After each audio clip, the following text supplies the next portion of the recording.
مولانا صاحب کے ساتھ مولانا کے رفقا میرے ساتھ کھڑے ہیں، کامران مرتضیٰ صاحب، ہم سب مل کر اس بارے میں اب سمجھتے ہیں کہ ہمیں سوچنا ہے، پوری قوم کو دعوت دینی، انسانی حقوق کی بقا کیسے ممکن بنائی جائے۔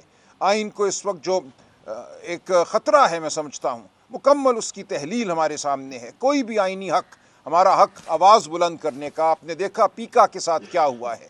صحافتی برادری اس وقت مجرم بن چکی ہے، آپ کی کسی بھی گفتگو پر آپ کو معطوب کیا جا سکتا ہے، آپ کے خلاف مقدمے بن سکتے ہیں، ہمارے خلاف مقدمے بن سکتے ہیں۔ جو ہمارا آئینی حق ہے اکٹھے کھڑا ہونے کا، وہ حق بھی جو ہے ہم سے چھین لیا گیا ہے۔ اکٹھے کھڑے ہونے پر بھی مقدمہ بنتا ہے، ہمارا آئین کا ہمیں یہ حق دیتا ہے، وہ بھی ہم سے چھین لیا گیا ہے۔ تو اب ہم نے مل بیٹھ کر اس ملک میں سمجھتا ہوں آئینی اقدار کے احیاء کی بات کرنی ہے۔ آئین کو ہم نے بچانا ہے، تحفظ دینا ہے۔ ہم شاہد خاقان عباسی صاحب سے ملے ہیں، ہم محمود خان اچکزئی صاحب سے ملے ہیں، دیگر دوستوں سے ملاقاتیں ہوئی ہیں، ہم سندھ جائیں گے، وہاں بھی ہم ہر ایک سے ملیں گے۔ ہم نے مہرنگ بلوچ سے بھی بات کرنے کا فیصلہ کیا ہے۔ ہم پورے پاکستان کو اب دعوت دے رہے ہیں کہ آئینی اقدار کے لیے اس ایک نقطے پر ہم کھڑے ہو جائیں، آئین کی بقا کے لیے۔ تو اس لیے ہم بہت پر امید ہیں کہ اب ہم صحیح سمت میں چل رہے ہیں اور پوری قوم انشاءاللہ ہمارا ساتھ دے گی۔ بہت شکریہ سینٹر میں آ جاتا ہوں آپ اتنا بسم اللہ الرحمن الرحیم۔ خواتین و حضرات بہت شکریہ۔ میں سب سے پہلے مولانا فضل الرحمان صاحب کا شکریہ ادا کرتا ہوں، سینیٹر کامران مرتضیٰ صاحب کے اور ان کی ساری ٹیم کا، انہوں نے مہمان نوازی کی۔ یہاں پہ جس طرح کے سلمان اکرم راجہ صاحب سیکریٹری جنرل پاکستان تحریک انصاف نے واضح طور پہ اور بڑے تفصیلاً آپ کو بتایا، پس منظر بتایا اور بتایا کہ ہم لوگ جمہوریت کی فلاح و بہبود کے لیے، جمہوریت کے فروغ کے لیے یہاں پہ آئے ہیں، اور اس وقت جو بنیادی چیزیں تھیں حکومت کے ساتھ، وہ ساری چیزیں ہم نے بتائیں مولانا صاحب کو۔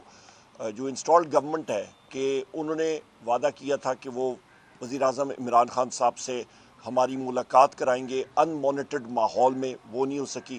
میرے ساتھ یہاں پہ صاحبزادہ حامد رضا صاحب ابھی کھڑے تھے، وہ ابھی میرے خیال یہیں فون سن رہے ہیں۔ ان کے مدرسے پہ ان کو اریسٹ کرنے کا پورا ایک پلان تھا، اور پلان کیا ایکسیکیوٹ ہوا۔ وہاں پہ تقریباً 4 ڈی ایس پیز اور 150-200 پولیس والے آ کے انہوں نے ہوا بولا، دھاوا بولا، اور وہاں سے بڑی مشکل سے وہ نکل کے آئے۔ کل بھی ہمارے میاں غوث صاحب ممبر نیشنل اسمبلی کو لاہور میں ڈیفنس میں سے ان کو وہاں سے اریسٹ کیا گیا، ان کو چادر چار دیواری کو پامال کیا گیا، دروازے توڑے گئے۔ تو یہ حالات جو ہیں، اس پہ میں سمجھتا ہوں کہ جو انسٹالڈ گورنمنٹ ہے ان کی یہ بات کرنی کہ مذاکرات آگے جائیں تو بڑا مشکل ہو جاتا ہے اور ناممکن ہو جاتا ہے کہ جہاں پہ بنیادی چیزیں جو ہماری ڈیمانڈز ہیں کمیشنز کے بنانے کی، آپ کے 26 نومبر کی، 9 مئی کی، وہ نہیں بنی، اور اس کے ساتھ ساتھ پھر جو ہمارے اسیران کی رہائی آئین اور قانون کے مطابق، وہ اس کے اوپر کوئی وہ نہیں ہو۔ اور سب سے اہم بات یہ ہے کہ جو صاحبزادہ حامد رضا صاحب کے مدرسے پہ ریٹ، اور اس کے ساتھ ساتھ صرف ایک بات کرنی تھی کہ ہم لوگ یہ کمیشنز بنانے جا رہے ہیں، اور ان کو ہم نے تیسری نشست میں بآواز بلند یہ کہا تھا کہ یہ ہونے چاہیے، اناؤنسمنٹ ہونی چاہیے، اور یہ پریکرسر ہے یا پری ریکویزٹ ہے ہمارا آپ کی چوتھی نشست کا، وہ نہیں ہو سکا، اس لیے ہم لوگ مذاکرات میں نہیں گئے اور مذاکرات ختم ہوئے۔ اس آخری بات میں یہاں پہ یہ کروں گا کہ جو آپ کا پیکا لاء میں امینڈمنٹ ہے اور پاکستان ڈیجیٹل ایکٹ جو ابھی بنا ہے، پاکستان ڈیجیٹل ایکٹ آپ صحافی خواتین و حضرات کے لیے اور پورے پاکستان میں جو خواتین و حضرات آپ سن رہے ہیں کہ ہم نے پاکستان تحریک انصاف نے اس کے خلاف ووٹ دیا نیشنل اسمبلی کی اسٹینڈنگ کمیٹی میں، اور ہم نے یہ فورس کیا گورنمنٹ کو کہ جی آپ یہ کیوں ترامیم کر رہے ہیں، یہ جتنے آپ کے ڈیجیٹل میڈیا کے ساتھ تعلق رکھنے والے یا آپ کے جو ایکٹیوسٹ ہیں یا آپ کے کوئی بھی شخص جو ڈیجیٹل میڈیا کے ساتھ جس کا تعلق ہے، وہ سارے کے سارے ایک چھتری تلے آپ لا کے تو ایک ٹیلر میڈ ایڈ دے کے کسی ایک شخص کو آپ وہاں پہ تعینات کر دیں گے اور لوگوں کو پھر آپ ہراساں کریں گے۔ یہ ماڈل پاکستان میں اس وقت جو چل رہا ہے، یہ بالکل آپ کا شمالی کوریا ماڈل یا میانمار ماڈل جو ہے اس پہ ہم لوگ جا رہے ہیں۔ اور آخر میں یہ بات کروں گا کہ ایک آزادانہ الیکشن کمیشن، سکندر سلطان راجہ کو جو منفی رول تھا اس کو ہم لوگ کنڈیم کرتے ہیں، جو اس کمشنرز نے کام کیا جو الیکشنز کے حوالے سے، اور اس لیے ہم لوگ اپوزیشن پارٹیز کو ریچ آؤٹ کر رہے ہیں کہ ہم لوگ اپنی مشاورت کے ساتھ सही नाम लोग उन लोगों के नाम दें जो कि इंटेग्रिटी के हों। बहुत शुक्रिया। बिस्मिल्लाहिर्रहमानिर्रहीम।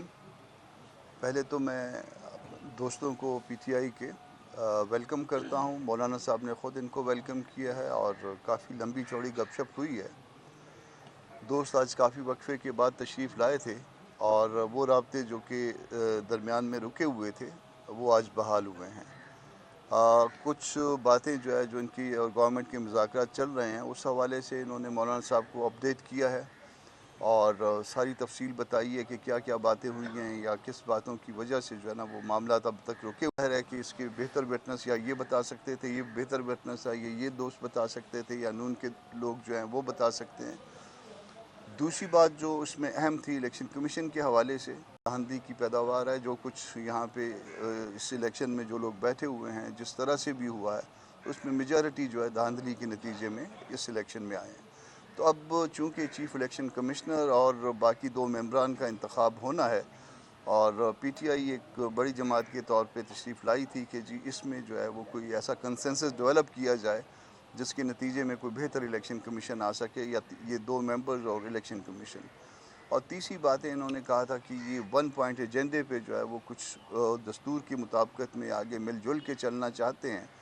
और ये जो तीसरा नुक्ता है, बाकी 2 चीज़ें तो उसमें पहली चीज़ तो एक इतला की हद तक थी, दूसरी जो है वो इनको हमने बताया कि इसके ऊपर आप भी थोड़ा होमवर्क कर लीजिए, हम भी होमवर्क करेंगे।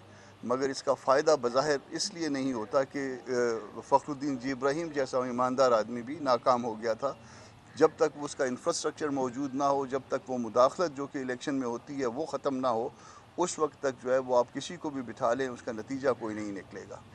तीसरी बात जो मिलजुल के चलने की के हवाले से अपोजिशन लीडर साहब ने बताया, जनरल सेक्रेटरी साहब ने बताया पीटीआई के, तो उसमें मौलाना साहब का और जेयूआई का अपना एक मिजाज है। वो मिजाज ये है कि जब तक वो अपनी जमात से इजाज़त नहीं ले लेते, मामलात को अपनी जमात के अदारों के सामने नहीं रख लेते, उस वक्त तक कोई ऐसी बात कंफर्म नहीं कर सकते। तो वो बात जो है वो अंडर कंसिडरेशन आ गई, इन्होंने बताया सारा कुछ, इन्होंने एतमाद में लिया, इनके प्रपोजल्स आ गए। हमारी तरफ से जो जवाब जो है वो पार्टी के साथ मशवरे के पार्टी के इदारों के साथ मशवरे के बाद जो है वो इसमें इनको बताया जाएगा, इनको कि आगे मामलात को किस तरह से चलाना है। अलबत्ता एक 2 रुकनी कमेटी जो है वो इसमें फॉर्म की है, जो असद कैसर साहब और मैं ख़ुद हूँ उसमें, और वो इमीडिएट कोई राब्ते की बात होगी, कोई ऐसी चीज़ जिसमें कोई गलत फहमी डेवलप हो रही होगी 2 पार्टियों के दरमियान, या किसी चीज़ से रोकना था या किसी काम को करना था, तो आइंदा के लिए एक फ़िलहाल जो एक आर्जी जो एक मेकनिज़म जो है हमने बनाया है वो असद कैसर साहब और मैं जो है वो आपस में बात कर लेंगे। बाकी इसके बाद जो मामला जब आगे बढ़ेंगे तो फिर दोनों पार्टियां जिस तरह से चाहेंगी इस मामले को आगे बढ़ाएंगी। तो आप सब तशरीफ़ लाए, आपका बहुत शुक्रिया। नमाज का टाइम हो गया है, अजान हो गई है, आप भी नमाज़ पढ़िए, हम भी नमाज़ पढ़ते हैं और दुआ भी करते हैं। और दुआ करें। आपने सवालों से बचने के लिए नमाज के बाद प्रेस कॉन्फ्रेंस कर लेनी थी। नमाज लंबी होती है हमारी। इसीलिए तो हम कह रहे हैं ना। इससे कबल भी उमर यूब साहब एक करके इससे कबल भी मुलाकात जिस दोस्त ने जिस साथी से सवाल करना है उससे मुझे करना। सबसे पहले सवाल करना है कि इससे कबल भी पाकिस्तान तहरीक इंसाफ की आप लोगों से मुलाकातें हुई सेक्रेटरी साहब की, फिर दरमियान में यहाँ पर हुकूमत के साथ भी मुज़ाकरात की बात चली, बैक टू बैक मुज़ाकरात जारी रही और मौलाना रहमान साहब को जो है नज़रअंदाज किया गया। तो क्या इनके साथ ये सवाल मेरे से तो नहीं बनता आप से ही है, तो क्या अब पुरानी जो चिपकलिश थी उनको बुला नहीं, कर कोई चपकलिश नहीं है। देखिए हमने जो चपकलिश उससे 26 अमेंडमेंट से पहले थी कभी, तो हमने उसको ख़त्म कर दिया था, बुला दिया था। हमने वर्किंग रिलेशनशिप को बहाल कर दिया था। हम हर तरह से भले ये हमसे बड़ी पार्टी हैं अददी निस्बतों से, मगर हम हर तरह से जो है ना हमने इनको अपने एतमाद में रखा, अपने साथ रखा, और इस मामले में कभी भी जो है ना वो हमने कोई कंजूसी या कोई बदनीयती का मुजाहरा नहीं किया। अभी भी एक वक्फ़ा यकीनन आया है, मगर वो वक्फ़ा भी मेरा ख़्याल है किसी बुरी नीयत के साथ नहीं है। आप कह सकते हैं कि हमारी कोताही है, आप कह सकते हैं इनकी कोताही है, हम में से किसी की कोताही हो सकती है, मगर वो कोताही को कोताही के हिसाब में लेकिन एक सवाल कामरान साहब आपसे और एक उमर यूब साहब आपसे। उमर यूब साहब आप ये बताएं कि जिन कोशिशों में आप लगे हुए थे, वो जिस तरह वो कहते हैं ना कि मछली पत्थर चाट के वापस आ जाती है, तो क्या आप वहाँ पे आपको पत्थर आगे नजर आया और आप वापस आ गए? और दूसरा, आप लोग भी कामरान साहब यहाँ गुफ्तगू करते हुए हमसे ही कहते रहे हैं कि ये कहीं क्लियर तो हूँ कि इन्होंने जाना किधर है, एस्टेब्लिशमेंट से मुज़ाकरात करने हैं, हुकूमत से करने हैं, हमसे करने हैं, करना क्या है? क्या ये क्लियर हो के आगे अब? ये दोनों सवाल तो उनसे बनते हैं, मेरे से ये नहीं भी आपसे बनते। बनते हैं, आप लोगों के यही तफाज़ात थे। चले सबसे पहले ये बताइएगा कि हम लोग कहाँ से कौन सी मछली किधर से पत्थर चाट के आई है। नंबर एक देखें, हमारा वज़ीर-ए-आज़म इमरान खान साहब ने 5 दिसंबर 2024 को अडयाला जेल में जिस वक्त हमारे ऊपर फ़र्द जुर्म लग रहा था, मुझे ख़ुद उन्होंने बुला के कहा कि उमर अयूब ये कमेटी के मेंबरान के नाम होंगे, किसी को कल ये गिला ना हो कि पाकिस्तान तहरीक इंसाफ ने मुज़ाकरात के लिए इस इंस्टॉल्ड गवर्नमेंट के साथ पहल नहीं की। वज़ीर-ए-आज़म इमरान खान साहब ने वो पहल की और इस इंस्टॉल्ड गवर्नमेंट का उसका रद्द-ए-अमल क्या था कि जैसे ही मैं अडयाला जेल से निकल रहा था, मुझे आप सारे साथियों को आपको याद होगा, मुझे उधर ही अरेस्ट कर दिया। फिर अदालत ने ATC रावलपिंडी ने उन्होंने जो है अगले दिन वो छुड़वाया और उन्होंने कंटेम्प्ट ऑफ कोर्ट लगाई, और क्योंकि मेरे पास बेल थी। उसके बाद फिर ये चीज़ें आगे गईं, 3 नशस्तें हम लोगों ने की और वो पॉइंट्स रखे at the cost of repetition. Number 1, हमारे असीरान की रिहाई आइन और कानून के मुताबिक, न डील न ढील। नंबर 2, 26 नवंबर 2024 और आपका 9 मई के जो साने हुए थे उनके हवाले से, जो 9 मई का इंसिडेंट हुआ था, जो हम समझते हैं कि फॉल्स फ्लैग ऑपरेशन था, उसके ऊपर हमने कहा ठीक है, आप एक इंडिपेंडेंट कमीशन बिठाएं और वो कमीशन वो होगा जिसके ऊपर दोनों अतराफ से इंडिपेंडेंट जजेस, सीनियर मोस्ट जजेस ऑफ द सुप्रीम कोर्ट या high court Islamabad high court, उसके ऊपर बिठाएं। पर उन्होंने नहीं किया। और सोने पे सुहागा जो हमारी डिमांड्स थी कि आप हमारी मुलाकात वज़ीर-ए-आज़म इमरान खान साहब से अनमॉनिटर्ड इन्वायरमेंट में कराएं, जहाँ पे वो तारिक अजीज़ साहब कहते थे सुनते कानों देखती आंखों, तो वो कम अज़ कम वो सुनती आंखें और देखता कम अज़ कम मॉनिटरिंग ना करें। उन्होंने अपने इलामिया में इसके साथ हमारी तायद की, पर वो करा नहीं सके।